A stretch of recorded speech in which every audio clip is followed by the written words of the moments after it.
বন্ধুরা, cyber bullying অর্থাৎ অনলাইনে অপরাধসমূহ এবং সে বিষয়ে আইনে কি শাস্তি রয়েছে সে সকল বিষয়ে কথা বলবো। কেউ যদি অনলাইনে আপনাকে অহেতুক জ্বালাতন করে অর্থাৎ ফেসবুক বা মেসেঞ্জারের মাধ্যমে কিংবা অন্য কোনো মাধ্যমে এবং আপনার সম্মানহানি করার চেষ্টা করে অথবা অনলাইনে যে কোনো উপায় হোক কেউ যদি আপনাকে উত্ত্যক্ত করে তাহলে সেটা কিন্তু হবে সাইবার বুলিং। আর এর থেকে পরিত্রাণের আইনে কি বলা রয়েছে সে সকল বিষয়ে কথা বলতে আমি PM সিরাজুল ইসলাম সিরাজ প্রামাণিক আইনজীবী, বাংলাদেশ সুপ্রিম কোর্ট আজ আপনাদের মাঝে হাজির হয়েছি। তবে মূল আলোচনা শোনার আগে আমাদের ল টিপস বিডি চ্যানেলটি সাবস্ক্রাইব করুন, বেল বাটনে ক্লিক করুন।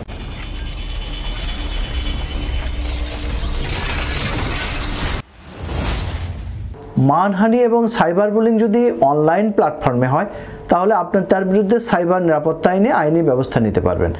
আপনার ফেসবুক আইডি কেউ যদি হ্যাক করে আপনার ব্যক্তিগত ছবি আর কথোপকথন অনলাইনে ছেড়ে দেবে বলে হুমকি প্রদান করে, পাশাপাশি সেটা ঠেকানোর জন্য তার বিনিময়ে যদি সে আপনার কাছে অর্থ দাবি করে সেক্ষেত্রেও আপনি কিন্তু আইনি ব্যবস্থা নিতে পারবেন। কেউ যদি অনলাইনে আপনার ছবি দিয়ে কোনো অনলাইন প্ল্যাটফর্মে আইডি খোলে অর্থাৎ ফেসবুকে আইডি খুলে আপনার ছবি ব্যবহার করে কোনো পোস্ট প্রদান করে কিংবা আপনার ছবির সাথে অন্য কোনো ছবি জোড়া লাগিয়ে বিতর্কিত কিছু বানোয়াট খবর প্রকাশ করে, আপনার ব্যক্তিগত মুহূর্তের ছবি বা ভিডিও অনলাইনে প্রকাশ করে, পাশাপাশি সেটা ঠেকানোর জন্য তার বিনিময়ে যদি সে আপনার কাছে অর্থ দাবি করে সেক্ষেত্রেও আপনি আইনি ব্যবস্থা নিতে পারবেন।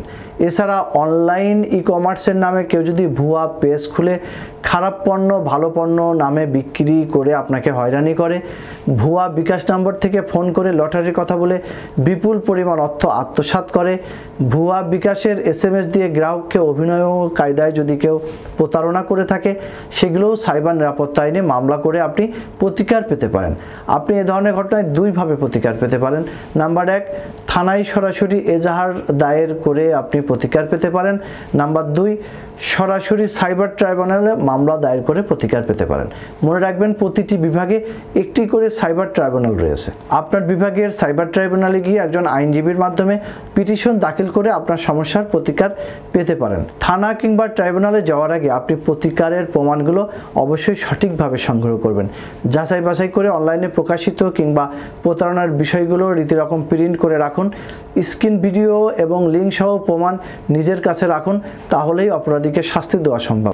এই বিষয়ে কারো যদি আইনগত বিষয়ে আরও জানার প্রয়োজন হয়, মামলা মোকদ্দমা ড্রাফট করা, মামলা প্রমাণের প্রয়োজনীয় উপদেশ কিংবা মিথ্যা মামলা থেকে বাঁচার উপায়সমূহ জানতে আমাদের সাথে যোগাযোগ করতে পারেন। ভিডিওর স্ক্রিনে mobile number, email, WhatsApp number দেওয়া আছে।